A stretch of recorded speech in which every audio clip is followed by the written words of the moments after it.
Hi there everybody, it's Verity here from inkybutterfly.wordpress.com. Thank you for joining me again today for another card making tutorial, and today we are featuring this stamp set called Wildly Happy. So as I featured all through this week, I've been featuring the retiring products, so I had a quick look. This is still currently available, Wildly Happy, really sweet little stamp set.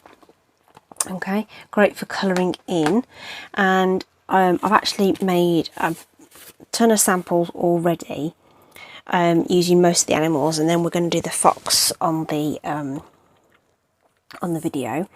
So what I've actually done is done each of the animals using stamping blends and watercolour pencils, okay, to give you an idea of how they would look.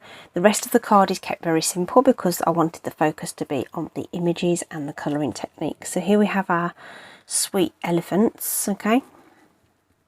Mama Elephant was in Smoky Slate stamping blends, and the baby in Grey Granite, just so that you get a different colour. And then on the watercoloured one, there's more of the black pencil with the grey, whereas I've just used the basic grey with the baby. The embossing folder in the background, can you see that texture? That's Tasteful Textile 3D embossing folder that is carrying over, as are the layering circle dies that I've used to cut those. So exactly the same embossing folder and circle dies, this time with the bunnies.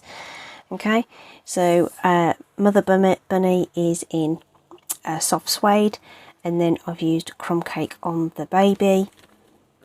And then on the watercoloured version, we've got the Early Espresso watercolour pencil, and then the baby bunny has a bit of Early Espresso, but also some Cajun Craze actually that I've blended together to make him. And then I've done the pandas. Okay, so pandas, I've switched out the embossing folder for the painted texture. Isn't that lovely? Carrying over, as are these stitched so sweetly dies. Thank goodness for that. You know how often I use those. So here's Panda then in the with the blends. This is the basic black blend marker, light, dark, and just a hint of Grey Granite, bringing in on the baby just to make him a little bit paler. And then the watercolour pencils I've used is the basic black and the basic grey. Less of the black on the baby one, just to tone it, just to make them look different. Otherwise you were just going to get a lot of colour that look the same. So that's what I've done. So in a similar vein, we're going to do the fox. I'm going to show you a blended version and a watercoloured version.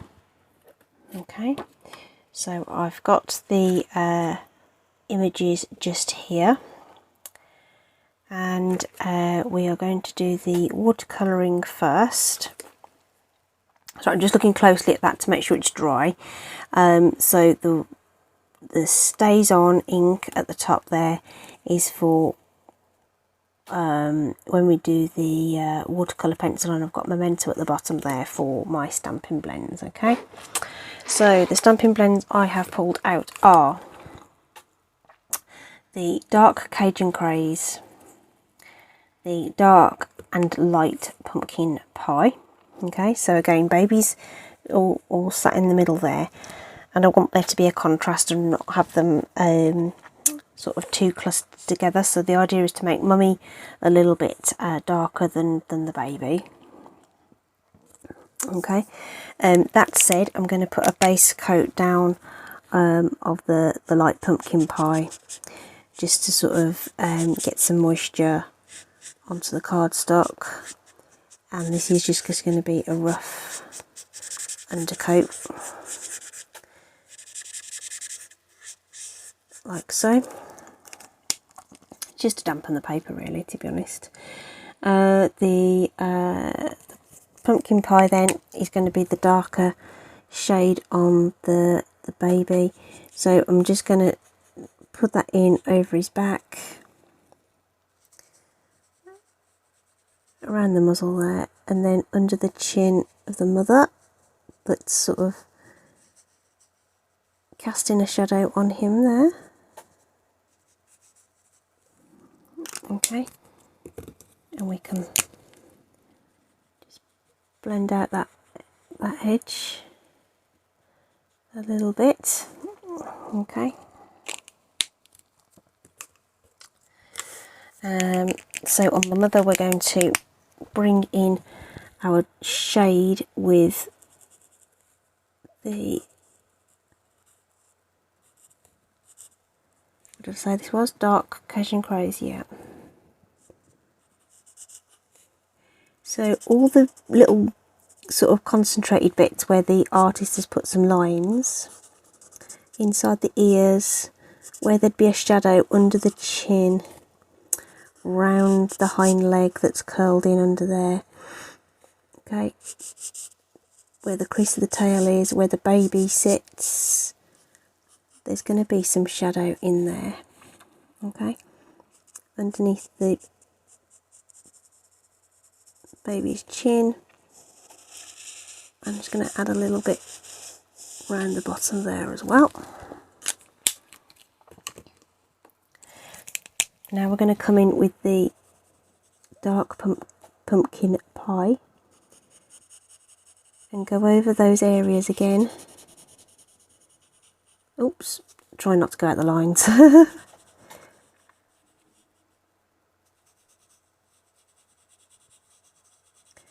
So I'm just going over those areas that I've just coloured and then a little beyond.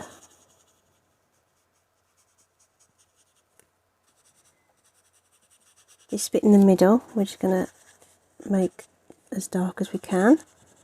We might go back in with the Cajun Crows on this one.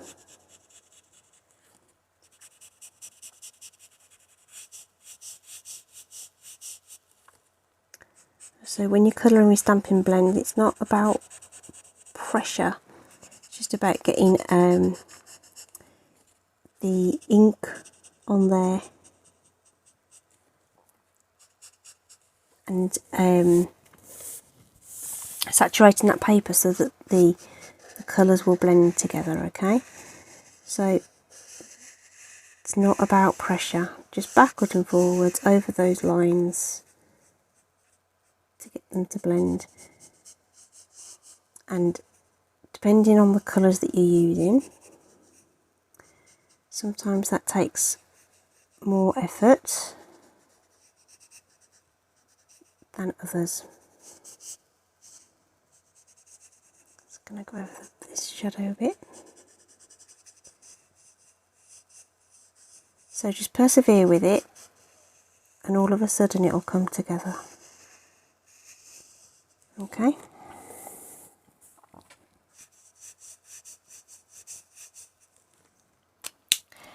And then let's start filling in a bit of the light pumpkin pie as well, so we don't get that drawing in the middle.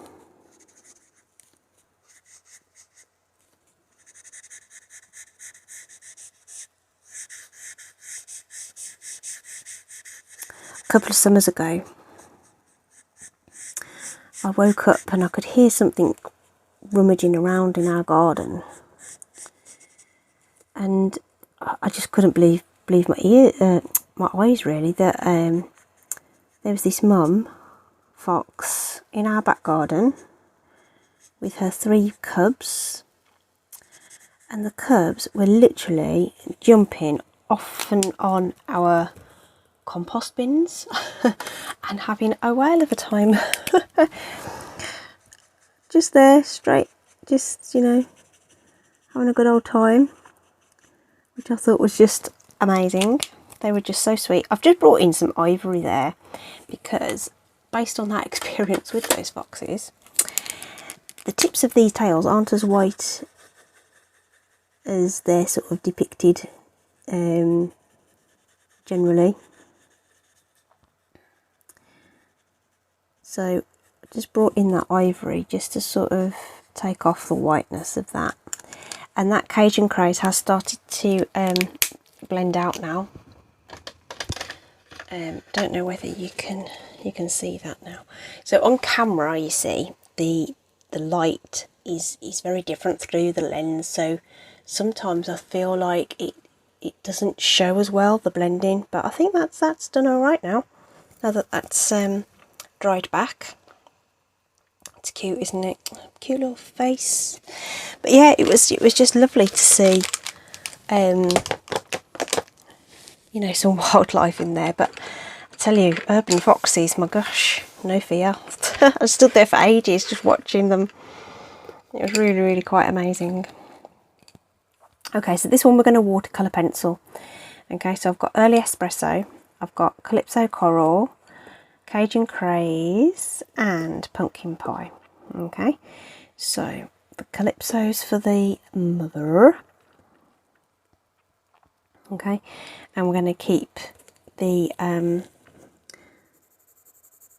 just going to go lightly with the Pumpkin Pie, give it a base colour, a little bit of Cajun Craze. Now you can probably barely see the difference between those. Then the espresso is just going to come in for a bit of shadow. Okay. So just some light strokes over those areas. The more pencil you put down, the more intense your colour will be. And then I'm going to use one of these blender pens. Okay. The tips of these do get discoloured with use. If you just scrub them off onto some scrap paper, or in my case the back of my hand, then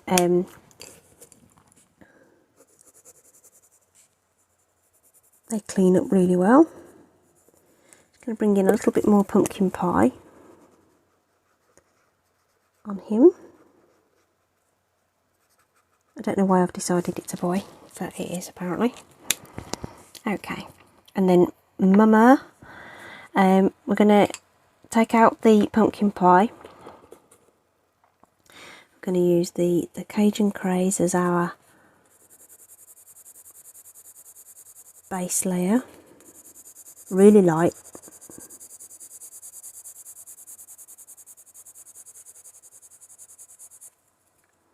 Okay. Some Calypso Coral is going to be our sort of deeper orange colour. Calypso Coral is a bit of a funny colour, in that depending on what you use it with, it either has pink tones or red tones or orange tones, so it's one of these sort of chameleon kind of colours. Okay, so just like I did with the dark shades on the blended one, do that again with the coral, and then the really shadowy bits I'm going to add in the Early Espresso.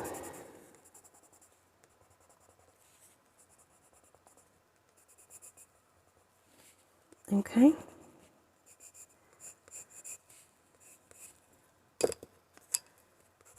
If you want any more bits and pieces anywhere, then go for it. Bring in a bit more Cajun, I think.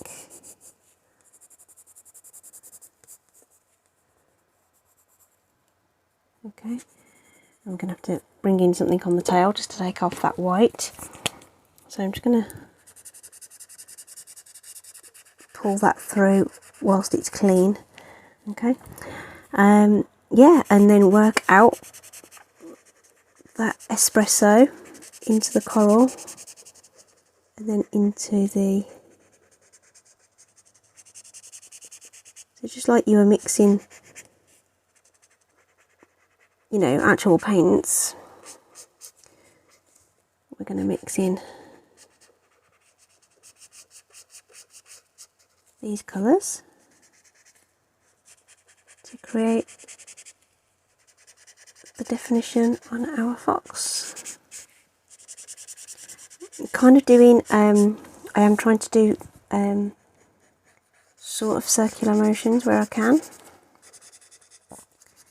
Don't want to get any lines showing.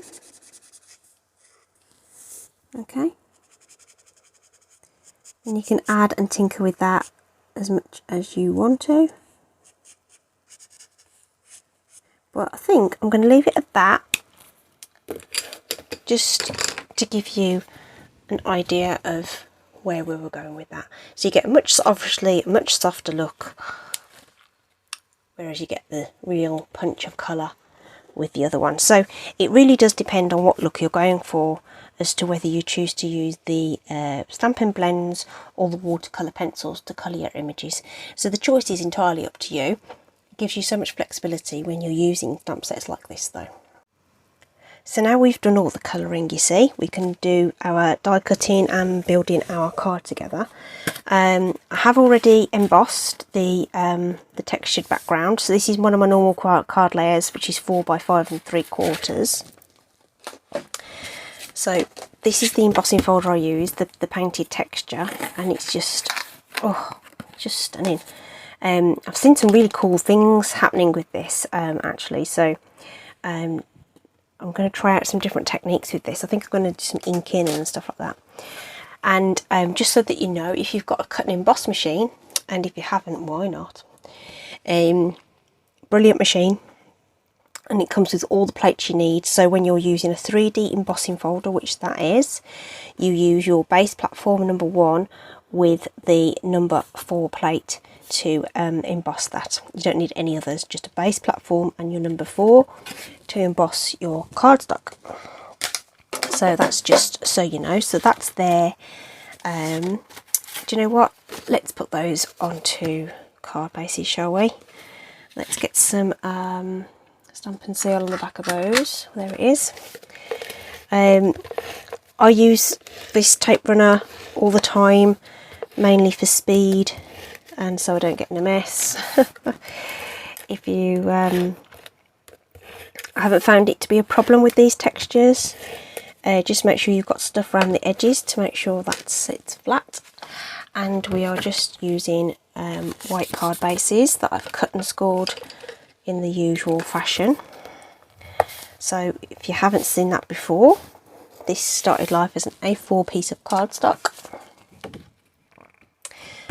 Because I cut multiple card bases at a time, I will score first along the long edge at 5 7/8 of an inch, and then I turn it round to portrait and cut on the short side at 4 1/8 of an inch. Okay, and that gives you a British A6. So it's just white on white. Like I say, the actual card layout is very simple. The focus today was on the colouring. Okay. Now, of course, you could blend over this, ink over this, do all sorts of fancy stuff with these images as your focal point. But I'm just trying to keep it real simple today. Die cutting wise, we're going to cut those. I think we're going to go back to the Stitch So Sweetly. Which one do we need? I'm going to pull out the second one because I'm going to cut my sentiment with the same one. Is that wide enough, or do we need to go one bigger? I think one bigger would be more would look better, wouldn't it? Yep. Okay. So we're going to just tape that into place. Little piece of fluff somewhere. So I'm going to just put some tape on that, put it on my machine ready to go, and I'm just going to take some scrap paper and some Memento ink, because I've put down my ink pad, there it is, right in front of my face. Of course it is. That's just Memento ink, and I've got the Wildly Happy stamp that I've used on all the other cards. Just wanted to keep it consistent and just focus on those elements.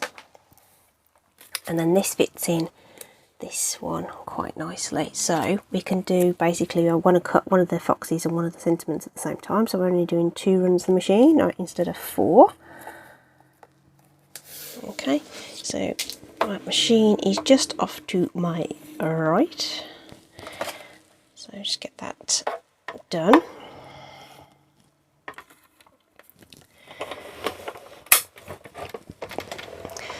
The cracking of the plates is completely normal, so don't worry about that. Ooh, they cut so well, they just sort of fall out. Look at that. Okay, so there's a sentiment. So I'll reposition. Ooh, that over there. So that one's ready. And then here's our fox. I've just got this is just old washi tape that holds the die in place for me. You just want to make sure that it's really low tack though. So sort of stick it to the back of your hand, or take, you know, lint off your clothing or something, just to take off some of the tack. Because if it's too tacky, it will tear your card. And you don't want to do that after you've spent all that time colouring it in. So we'll do that second run now.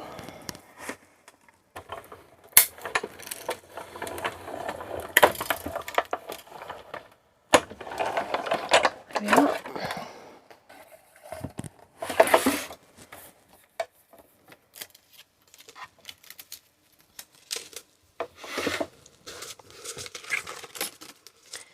Okay, so there we have that one. Clear the decks as I go.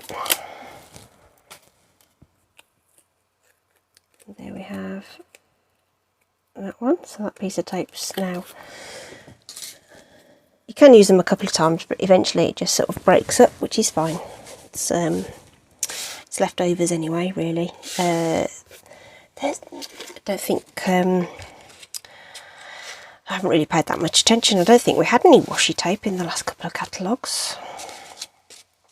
Okay then, so all that's to do is to add these to our cards.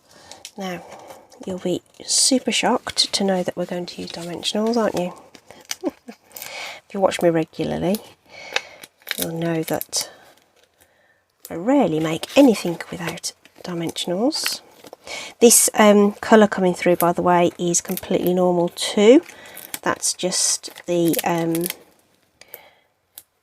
inks doing their job, really. So that's not a bother. Just on that note though, I did just colour that straight onto my work surface, and it didn't go through to my sort of my working pad here, my grid paper. But there's a possibility it could, so you may want to put another piece of paper underneath to make sure you don't get any bleed through onto your project. Similarly, you wouldn't want to colour directly onto a card front because it would seep through onto the inside. So I'd always recommend colouring onto a layer that you then adhere to your card.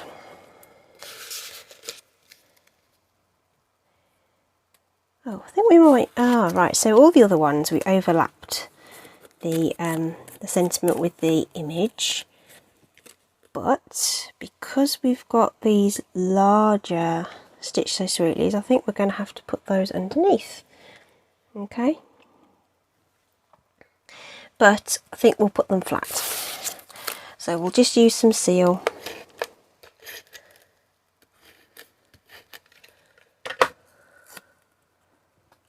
so you could offset it, I guess. Let's just put that in underneath there.